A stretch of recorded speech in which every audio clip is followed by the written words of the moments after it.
This is another video in the day of a life of an entrepreneur, how I run all my companies. You get to earwig in on all the conversations, you get backstage access. But I don't get replies, James. I'm asking a serious question. Hopefully you can take some of the stuff and use it to help grow your business. We're starting the day here at Marsh Farm. We're getting ready for our children's festival that's running throughout the summer holidays. And then we're off to the new Rossi factory to see how the ice cream factory site 2 is going. And we'll pop into site 1 and have a chat with Leah, who's head of accounts. Let's go.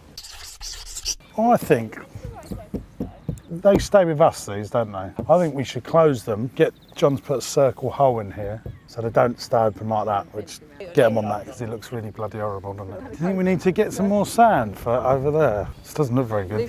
Why have we not gone across? Just didn't have enough sand. Didn't have enough sand. So. Someone painting this. Is it broken, John? Is it broken? It's going quicker than it was earlier. I think we should get some hay bales and stack this up here. Have we got any of them? Just to make this look. It needs an arch.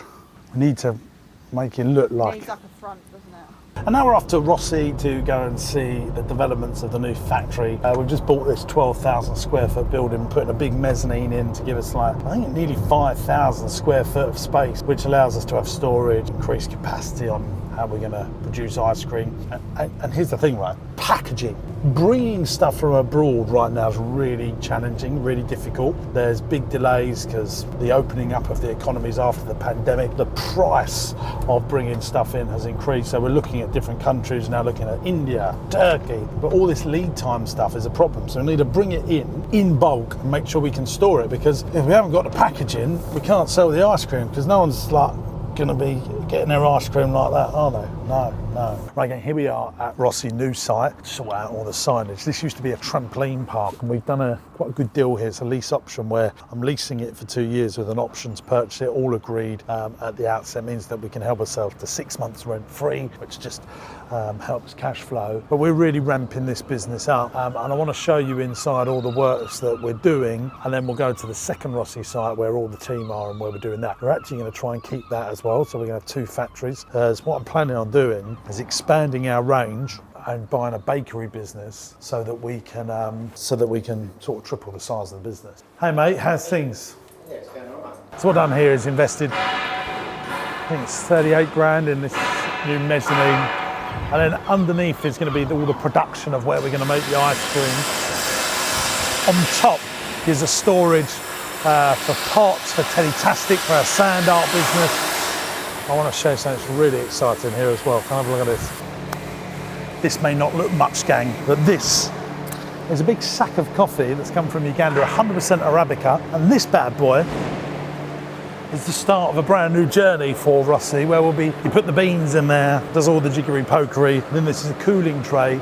So we're going to make literally fantastic coffee. There's a big problem with this business is we need to think winter. In the summer, lots of our customers, they buy a lot of ice cream, but a lot of them are coffee shops. And if we can sell them a premium coffee, and this is literally a fantastic coffee, well, it's a mamma mia moment. It's a winner-winner chicken dinner moment. If you'd like some free coffee eventually, if you subscribe to the channel, massage the like button, and hit in the comments below, send me some free coffee.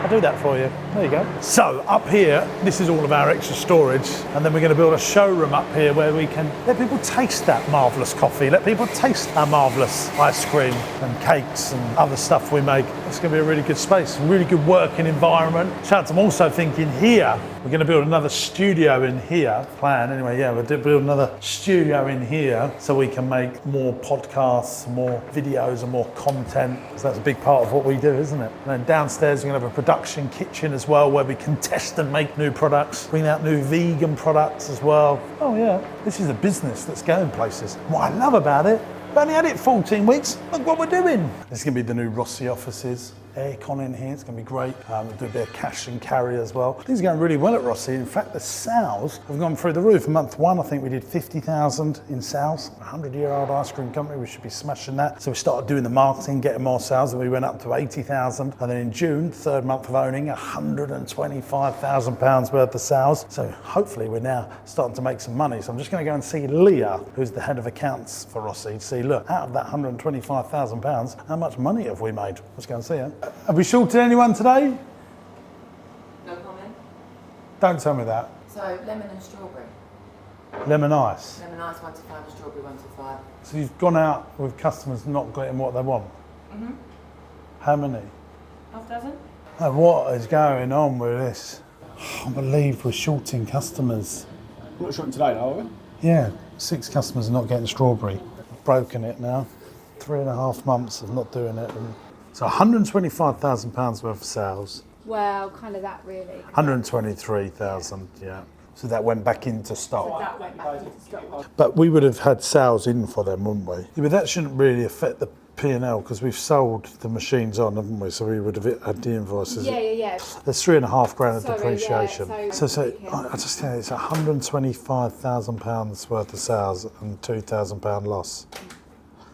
So from an EBITDA point of view, if you added in the depreciation, you made about 1,500 quid of EBITDA, haven't you? £300,000 worth of equipment this year, haven't we? Mezzanine, ice cream. Rossi will pay for it in depreciation, but I'm lending the money to Rossi to be able to buy them. So Rossi will one day pay me back. Or party man, I've put the money in. Don't put capital items in, otherwise you never make a profit, would you? Just keep it on your running costs so you really know what you're doing. And that's why I look at EBITDA. If I decide to go and spend tens of thousands of pounds on stuff, it's not fair, is it? Because otherwise I've made that decision, I've stressed the business. So I look at EBITDA because that's before me buying stuff. So before depreciation, that's why it's so important to that. I have this argument with John. He said, "Why do you talk about EBITDA all the time and not? You should just focus on net profit." I said, "Because it's really important. Because if you're capexing all the time, EBITDA is telling you your running costs and the cash the business is spinning off to be able to afford to do those things. So what do we do? 1,500 quid of EBITDA." For June. That's why it's so important. When you're doing all these building mezzanines, moving factories, otherwise if you need to understand the cash you're spinning off to be able to afford these things, aren't you? No, what if we'd sold £200,000 worth of ice cream, even if we was buying it the expensive way we're doing right now, the overhead part, that's not Sinclair, that's wages, rent, electric, all of that stuff. So as the sales grow, that percentage at the moment, it's 45% of the turnover. So if we were 200 grand, that would then turn into 30% of the turnover, and then all of that would drop to the bottom line. Jenks, where are we at with these salted caramel pots? They're being ordered and Bernard's going to do the labels for us. Sorry, that's what I've been told for the last 3 days. So what is the actual answer? What I just said. So when will the pots arrive, Jenks? So we could have ordered the pots on Monday, and they could have been here now, and Bernard could have done the printing, and the printing could have been here now. Honestly, in the nicest way, I'm like in the middle of a meeting, so I've sorted the pots out and I'll give you an update in an email. But I don't get replies, Jenks. I'm asking a serious question. All right, cheers, Jenks. Bye. I'll chase it, Jay. I don't understand, Jim. Well, there needs to be a system in place. Do you know, one of our old customers has come back to us. Why did they come back? Because Yeah, we've them down. so we need it. Well, now we're doing it. Yeah. How? So that's why I want to understand how we've not got Napolis. But why have we owned? Shouldn't we have like 200 strawberry Napolis always in? Stock 160. One pallet. But then today we shorted 6 customers. I just can't have it. Like, that's how we lose customers. We're spending more on labour than we've No, I ever know, spent. I 100% agree. There's people here, like Chinese army staff-wise, and we've got to sort it out. Yeah. £2,300 to get the gas working for the 2 fryers. Is that it? Capping off all the old gas stuff, fabricating some units for the top. That's including the gas cage, the gas certification. But none of so the stuff that's in there currently that can't be used. Is that what we're saying? It's just beyond the economical repair. Right. Okay. And when can they do this work? I mean, we're looking at getting them to do it for the second week of Bubble and Bop. They can't do it any quicker. I don't think so. I'll ring them up and try and get them to do it quicker. Thanks, mate. Because we want to get that open, don't we? Really? Yeah, for sure. Yeah. Okay. Cheers. Bye. Literally in the last hour, £15,000 for a deposit on ice cream pots. £2,800 on glass bottles for the sand art business. £10,000 here for the bloody deposit for that. £20,000 for the deposit of that. Just so much money going out, but hopefully the kids' holidays are coming now, so big chunk of cash has got to come in. So you can see Ian McBain, he's got a load of serviced accommodation houses, buys houses, rents houses, and then re-rents out the rooms into little lots. I think he wants to see how he can raise finance on that, which is going to be tricky really, because on these rent-to-rent houses, which he doesn't own, it's going to be hard, I think, for a bank to understand it. He's got to try and get a business loan. He's Scottish. We won't hold that against him. But you're doing that up to sell it on. No, I'll probably do it. I'll keep it. It's showing that your business is generating enough cash to service that interest. And that's what you need to demonstrate to a bank. So you want to be talking in EBITDA terms to your bank rather than in net profit, because your interest, if you're paying 12% interest rates per year and sometimes more, and a bank would be 3% per year, they're going to want to look at that. So you've got to show your accounts in an EBITDA form. And then literally, it's finding a bank that can get behind that. And then they're going to say, well, what's going to happen in the future? And you're going to say, well, we're not going to be renting them, we're going to be owning them. That's what we need your help with to help us raise that finance to do such a thing. Chance, the man behind the camera, just asked me a really interesting question. He said, do you supply Asda with Rossi Ice Cream? We do.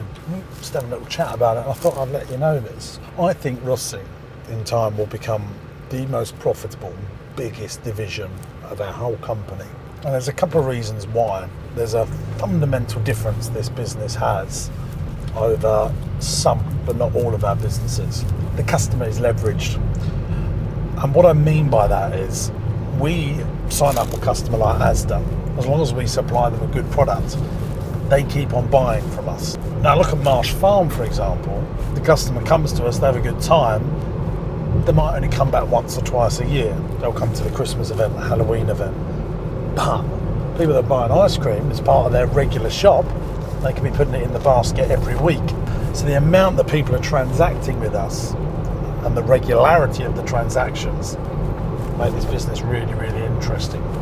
And it's got a brand that's nearly 100 years old, and we're allowed to leverage that brand too. So we're starting Rossi Coffee, Rossi Donuts, Rossi Cookies, Rossi Bread, Rossi Treats, Rossi Sweets, anything that goes with the Rossi brand.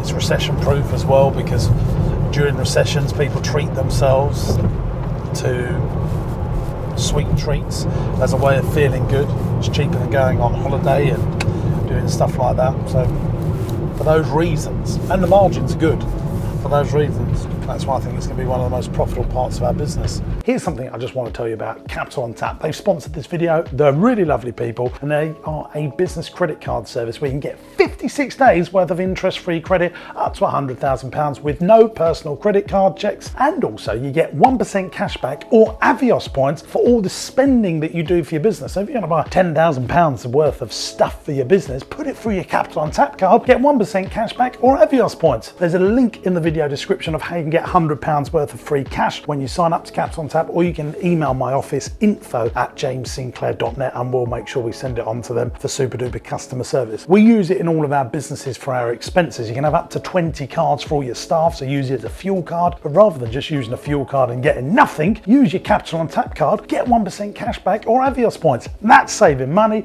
and that's something I'm passionate about, business owners. Today we met Ian. Why do I do that stuff? Why do I go and have those lunches? Because I want to connect with other property business owners, because I like property, and you always learn things. Hopefully you learn some stuff from me, so I always make sure I'm continually networking. Make sure you hit the like button, give it a little massage, and subscribe to the channel so you're notified when we bring out new content to help grow your business. I'm James Sinclair. See you soon. Bye bye.